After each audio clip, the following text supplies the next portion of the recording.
The need for creed.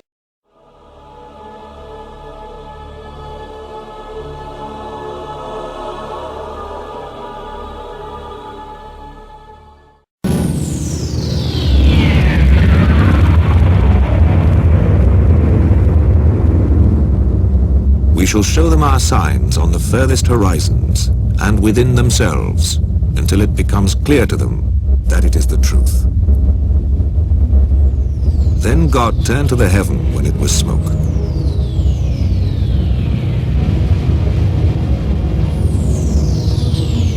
Do not the unbelievers see that the heavens and the earth were joined together? Then we split them apart into many pieces.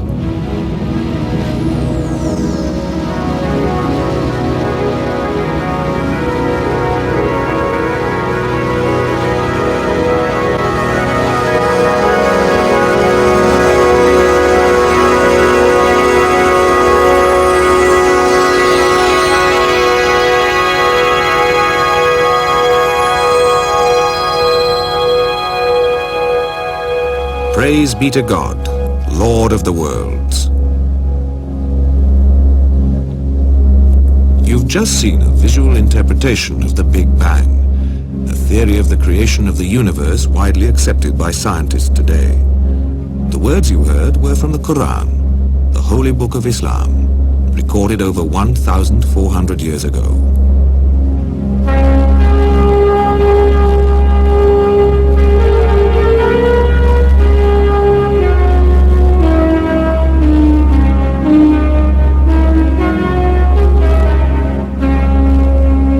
The Quran is the heart and soul of Islam.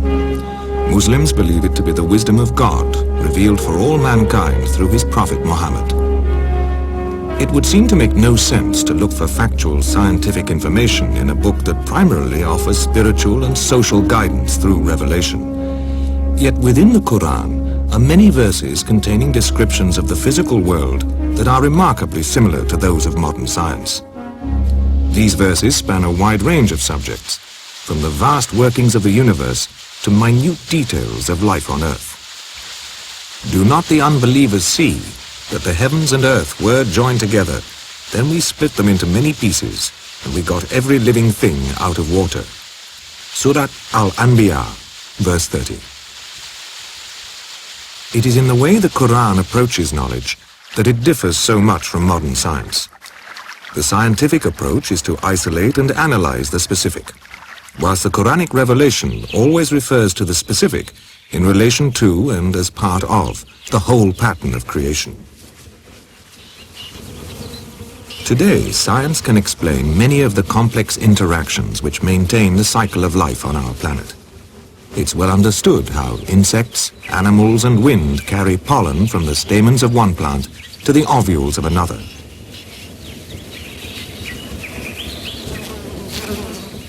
This process of fertilization in plants nearly always depends on the existence of definite sexual characteristics, the male stamens and the female ovules. Common knowledge today, but at the time of the Quranic Revelation, such detailed information was not widely known. Nevertheless, in the Quran we read, "Of all fruits God placed on the earth, two of a pair." Surat Arad, verse 3. God is the one who sent water down from the sky, and thereby we brought forth pairs of plants, each separate from the other. Surat Taha, verse 53. The Quran describes the particular in order to further man's understanding of the unity of all things and his place within creation. In the light of this, we should perhaps expect to discover that any detailed observation made in the Quran should accord with modern scientific facts. It was the discovery of this relationship within his own field that led Dr. Maurice Bucaille to make a scientific study of the Quran. As a medical doctor, particularly attracted to natural sciences and physiology, I must confess that in 1972, when I read the Quran in the original text for the first time, these data concerning man were those which impressed me most. And in view of the state of knowledge in Prophet Muhammad's day, it is inconceivable that many of the statements in the Quran which are connected with science could have been the work of any man. This film is based on the research made by Dr. Bucaille and published in 2 books, The Bible, the Quran and Science, and What is the Origin of Man? Dr. Bucaille's initial interest developed into a general study of all the scientific references in the Quran. He realized that to fully understand these references, he had to develop a grasp of many specialized scientific disciplines. As his study progressed, he found that every description of the material world in the Quran correlated with established scientific facts. It is therefore perfectly legitimate not only to regard the Quran as the expression of revelation, but also to award it a very special place on account of the guarantee of authenticity it provides and the presence in it of reflection which, when studied today, appear as a challenge to human explanation. How is it possible for a book recorded in the 7th century to preempt so much of today's hard-earned scientific information? To understand this, we need to look at the nature of the Quranic Revelation and examine its authenticity. Mecca, in the Arabian Peninsula, is the center of the Muslim world. Mecca has always been a holy place and was a center of pilgrimage long before the time of the Prophet Muhammad.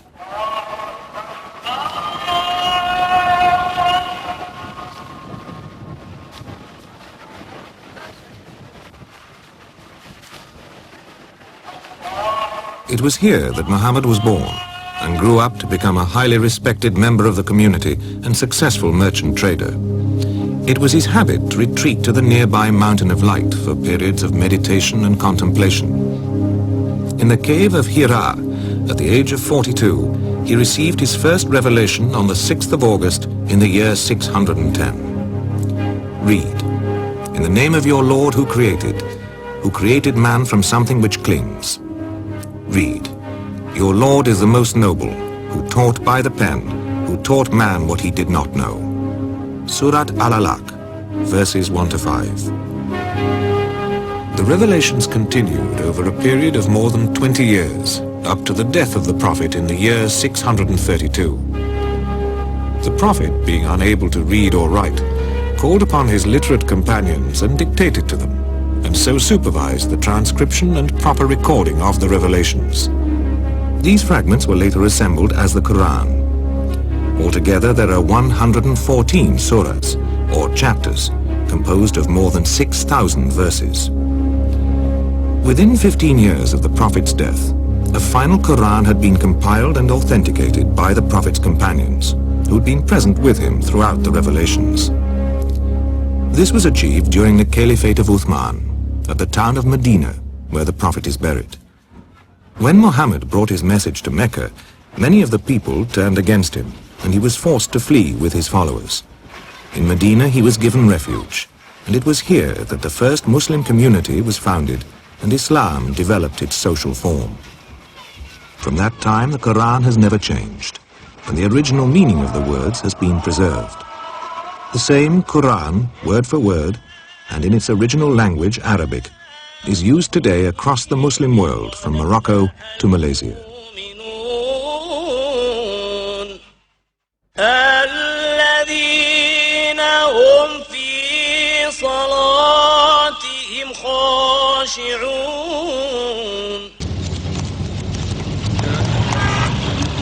For the Muslim, the Quran is the book of wisdom, which guides every aspect of man's existence. Not only the individual's inner spiritual development, but also his outward behavior and the social life of the community. The form which governs all Islamic life is apparent in both the complex urban society of a city like Lahore in Pakistan and in the traditional village community.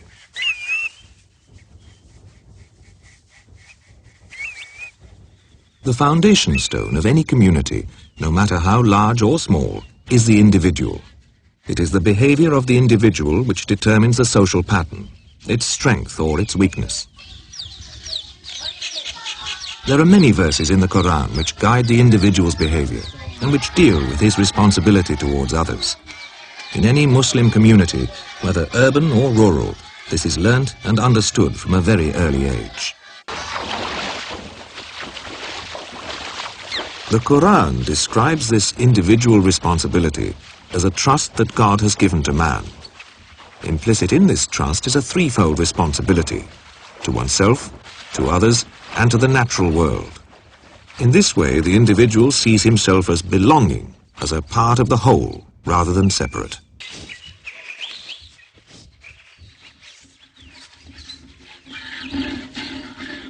Through the reading of the Quran, even the most routine aspects of daily life are given meaning. The Quran was revealed 600 years before a Muslim scientist, Ibn Nafis, discovered the circulation of blood, and 1,000 years before William Harvey brought this understanding to Western science. Yet the process of digestion and the distribution of nutrients through the blood to the different organs and glands is described in this verse.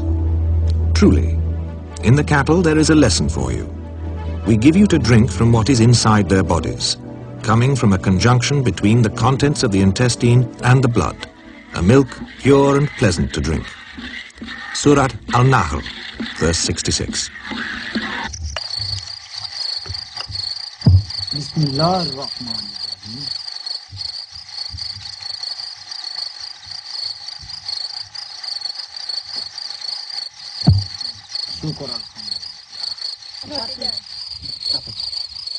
By accepting responsibility for his life, the individual becomes strong.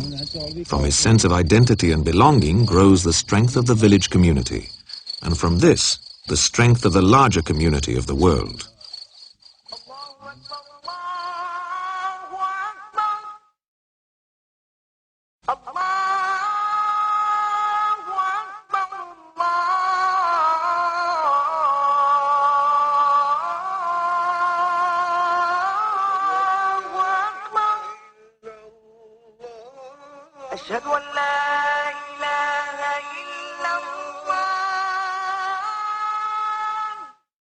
أشهد أن لا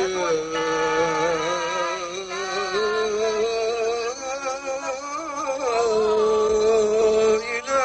إلا الله. The Quran is, of course, far more than a guide to social and moral behavior. The acceptance of revelation essentially means believing in God the Creator. It also means believing in His prophets. For the Quran is quite literally regarded as the word of God. It's well known that a Muslim prays 5 times a day, but less often understood that his prayer shouldn't end as he leaves the mosque, but should be carried with him, coloring the awareness with which he undertakes all his daily activities, no matter how mundane they might appear to be. In this way, he attempts to maintain a perspective on his mortality and to live in the world, but not be of it. Today, there are more than 1 billion Muslims in the world, living in many different countries, divided by language, culture, and politics, but joined together through their common belief in God and the teachings of the Quran.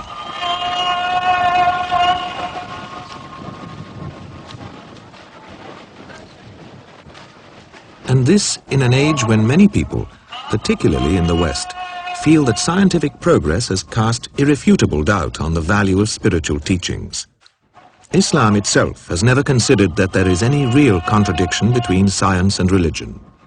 The late Professor Ismail Farouqi was a highly respected authority on Islamic studies. To be a Muslim is to be a scientist, because you cannot be a Muslim if you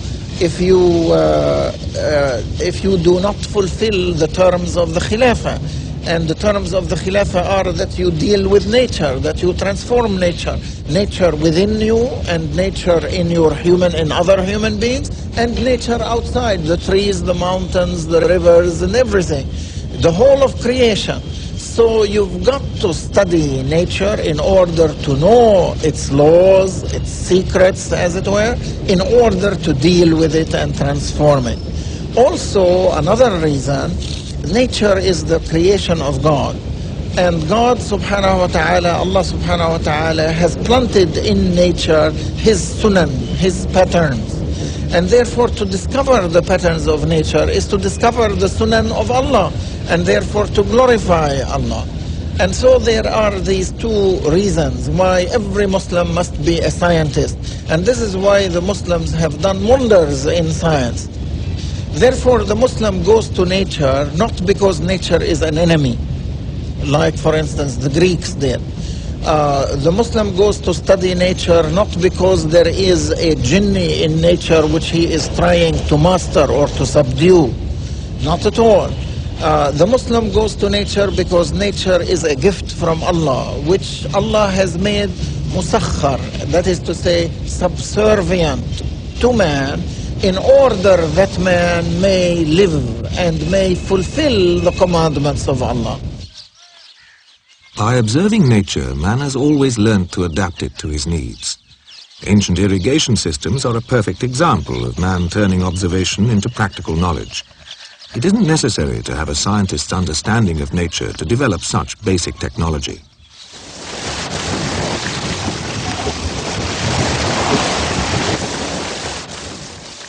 In Europe, it was not until the 16th century that Bernard Palissy presented the first coherent description of the water cycle. He described how water evaporates from the oceans and cools to form clouds. The clouds move inland, where they rise, condense, and fall as rain. The rain gathers in lakes and streams and flows back to the oceans in a continuous cycle. This picture is familiar to us today, but at the time of the Prophet, the prevalent ideas owed more to myth and speculation than to observed fact. In the 7th century BC, Thales of Miletus believed that surface spray from the oceans was picked up by the winds and carried inland to fall as rain. It was thought that the water returned to the ocean through a great abyss, which Plato called the Tartarus. Whereas Aristotle imagined that water vapor from the soil condensed in cool mountain caverns and formed underground lakes that fed springs. The Quran, far from reflecting the common misconceptions of the time, is in close agreement with the facts of modern hydrology. Have you not seen that God makes the clouds move gently, then joins them together, then makes them a heap? You see raindrops issuing from within them. Surat An-Nur, verse 43. It is God who sends the winds, and they raise the clouds.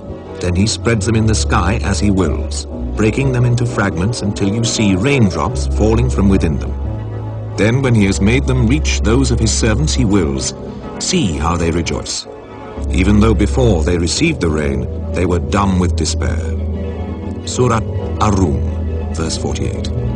Science is the study of the material world and of the way in which the processes of nature work. Spiritual teachings, as in the Quranic Revelation, present an overview. Have you not seen that God sent water down from the sky and led it through sources in the ground? Then he caused sown fields of different colors to grow. Surat Az-Zumar, verse 21. And among his signs, he shows you the lightning by way both of fear and hope. And he sends down rain from the sky, and with it gives life to the earth after it is dead. Truly in that are signs for those who are wise. Surat Ar-Rum, verse 24. The Quran asks man to look for signs within himself and on the horizons. To attain understanding, a man must use his eyes, his mind, and his heart.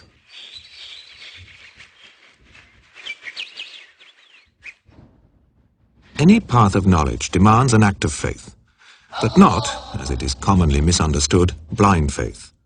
True seekers of knowledge expect their ideas and their faith in those ideas to be continually tested.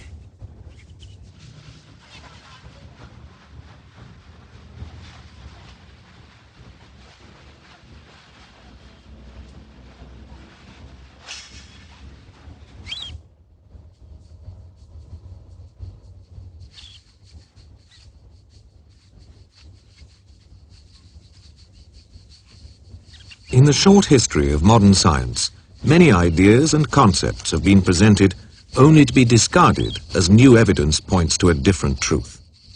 Nevertheless, there are many scientific discoveries that can be said to be undisputed facts. The fact that the sun is a direct source of light and the moon, having no light of its own, merely a reflective body, is common knowledge today and accepted without question. 1400 years ago, such specific details were not commonly known.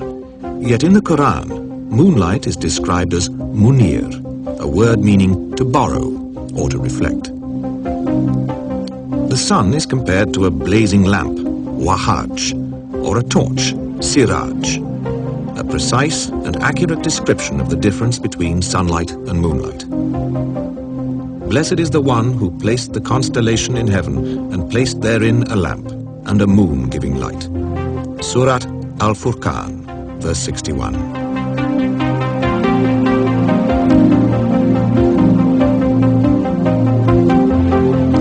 For a long time, European philosophers and scientists believed that the Earth stood still at the center of the universe, and every other planetary body, including the sun, moved around it.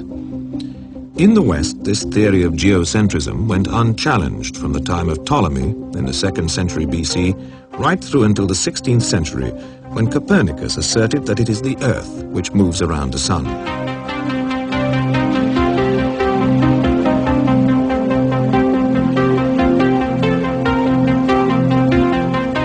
In 1609, the German astronomer Johannes Kepler published the Astronomia Nova, in which he concluded that not only do the planets move in elliptical orbits around the sun, but they also rotate upon their axes at irregular speeds. With this knowledge, it became possible for European scientists to explain correctly many of the mechanisms of our solar system, including the process of night and day. In describing the sequence of night and day, the Quran uses the Arabic verb kawara, which tells how the night winds or coils itself about the day and the day about the night, an image which fits perfectly with a cycle of night and day produced by the turning of the earth upon its axis. He makes the night enfold the day and the day enfold the night. Surat Az-Zumar, verse 5.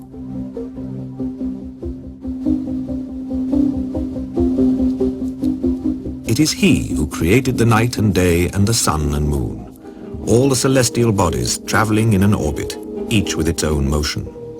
Surat Al-Anbiya, verse 33.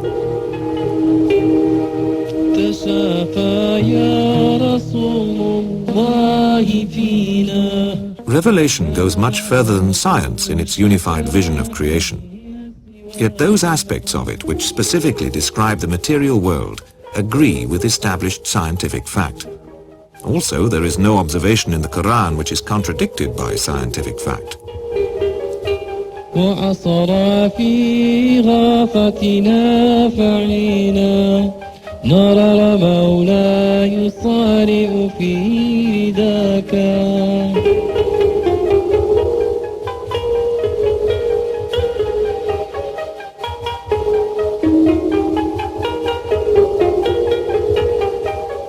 عليك صلاتها بين كلهن وعليك كلهما وما أنا ولاك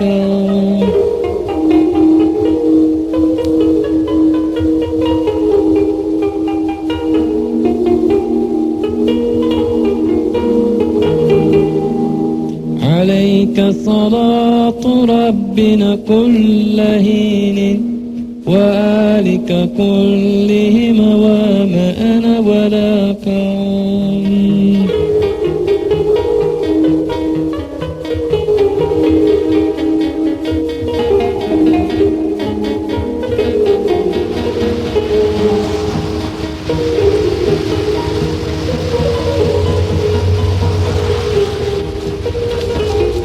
There is no genuine quarrel between the religious search for wisdom and the scientific search for truth.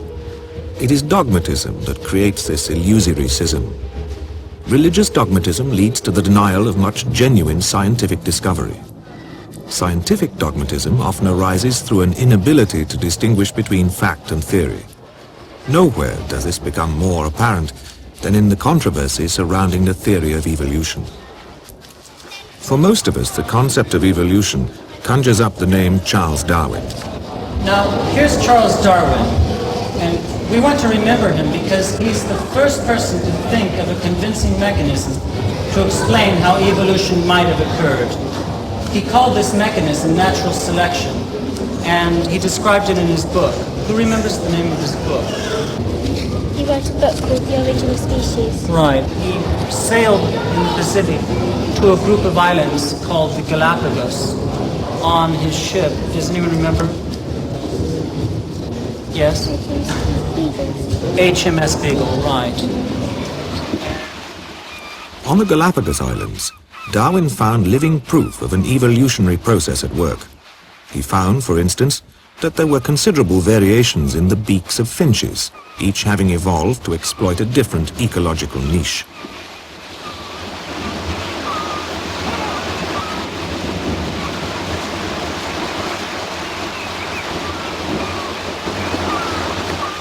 But the variations all occurred within the same species. Darwin was unable to find any evidence to support his theory that one species could evolve into another. He expressed his misgivings in a letter written to Thomas Thornton in 1861. But I believe in natural selection, not because I can prove in any single case that it has changed one species into another, but because it groups and explains well, as it seems to me, a host of facts in classification, embryology, morphology, rudimentary organs, geological succession and distribution. Some apes. Which one is the apiest? Despite his misgivings, Darwin's work had such a powerful impact that it has colored most scientific research on the subject since. The popular image of evolution, that mankind evolved from apes, has been so widely embraced that it is now taught as being fact rather than theory. More than a century of scientific research has failed to prove this theory. For a long time, the major line of research was paleontology, the study of fossils. Here, very limited and random evidence has fed an almost unlimited amount of speculation.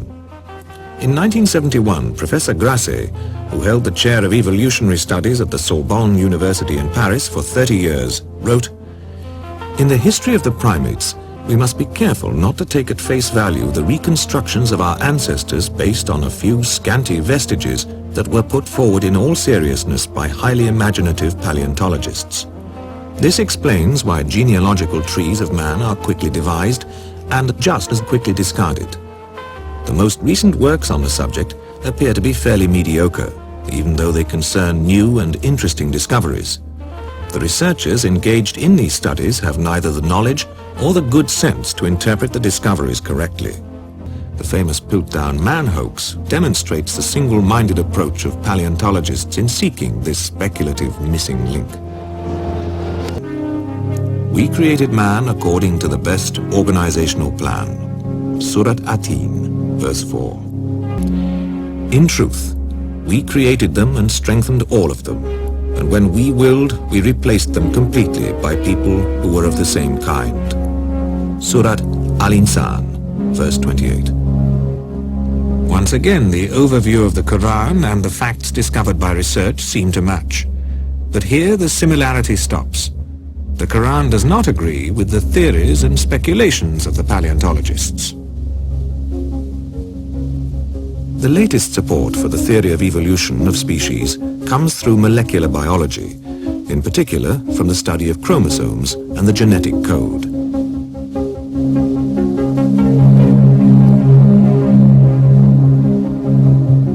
In multicelled organisms, the complete genetic code is contained within the nucleus of each and every cell in the body. An individual inherits exact copies of genes from the parents, so passing on information from one generation to another.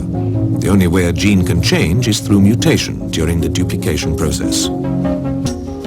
Geneticists have shown how this process of mutation can account for major physical changes within a short time span. But this is far from proving that one species can evolve into another, and it's even further from providing a complete explanation for the myriad life forms on this planet.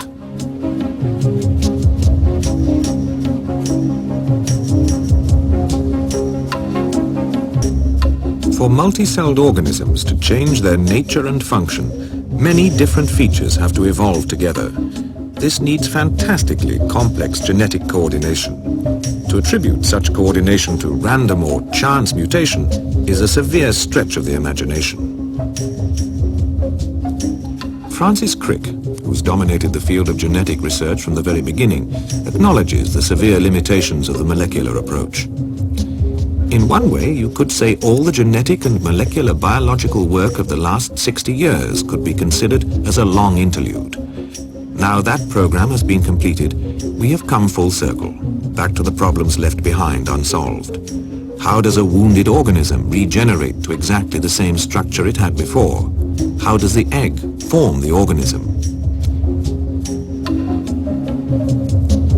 Almost nothing is known of the way genes communicate, cooperate, and organize themselves to develop a complex organism like man. An attempt to explain life solely in terms of random molecular mechanisms is too simplistic. It fails to deal with the fundamental questions behind the process of creation. We created you, and thereupon we fashioned you. Thereupon we told the angels, bow down to Adam. Surat Al-Araf, verse 11.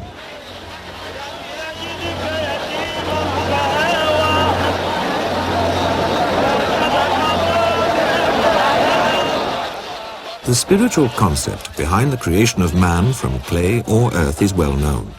Science has shown how there is also a physical reality in this statement.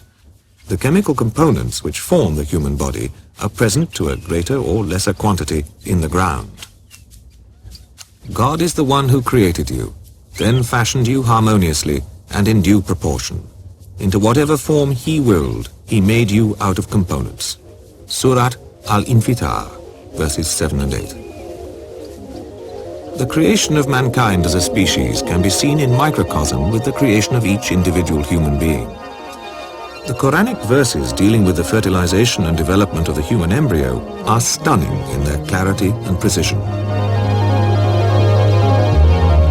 What you're seeing is the actual journey of the male sperm to the egg, photographed inside the body for the first time. God fashioned the two of a pair, the male and the female, from a small quantity of sperm when it is poured out. Surat An-Najm, verses 45 and 46. Then we placed man as a small quantity of sperm in a safe lodging, firmly established. Surat Al-Mu'minun, verse 13.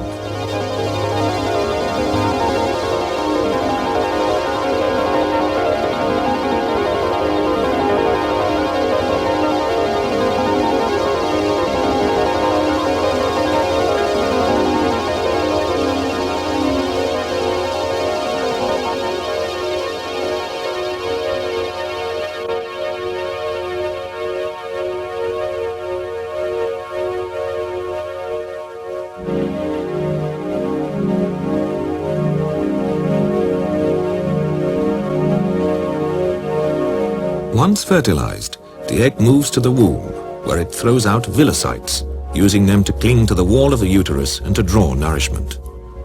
Read, in the name of your Lord who fashioned man from something which clings. Surat Al-Alaq, verses 1 and 2. We fashioned the thing which clings into a chewed lump of flesh, and we fashioned the chewed lump of flesh into bones, and we clothed the bones with intact flesh. Surat Al-Mu'minun, verse 14. As the embryo grows, it passes through stages where many of its parts are out of proportion. We fashioned you into something which clings, into a lump of flesh in proportion and out of proportion. Surat Al-Hajj, verse 5.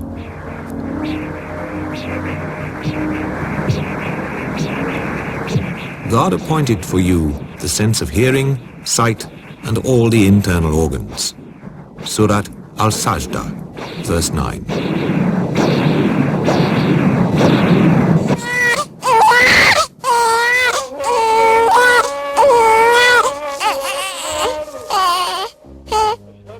Today, we are born into an age of great scientific accomplishment. We've learnt about many of nature's infinitely complex mechanisms. When we think about the remarkable organization presiding over the birth and maintenance of life, it becomes less and less possible to consider it as the result of chance. As scientists delve deeper into cellular and subatomic worlds and outwards into mysteries of the universe, they reach new and baffling frontiers of knowledge. The classical mechanistic view of life ceases to work, and scientists are confronted with questions that have traditionally been seen as belonging to the realm of spiritual and religious belief. It is certain that science, being a relative form of knowledge, will never be able to answer these questions. O assembly of jinns and men, if you can penetrate regions of the heavens and the earth, then penetrate them. You will never penetrate them, save with a power. Surat Ar-Rahman, verse 33. The realization that life can only be truly understood in terms of its interrelatedness and interdependence is the starting point of all religious and spiritual knowledge.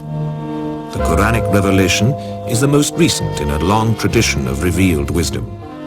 It presents an overview within which all other ways of seeking knowledge, including science, can be guided towards a fuller, more complete understanding. The world is already seeing and suffering from the consequences of the lack of this unified vision.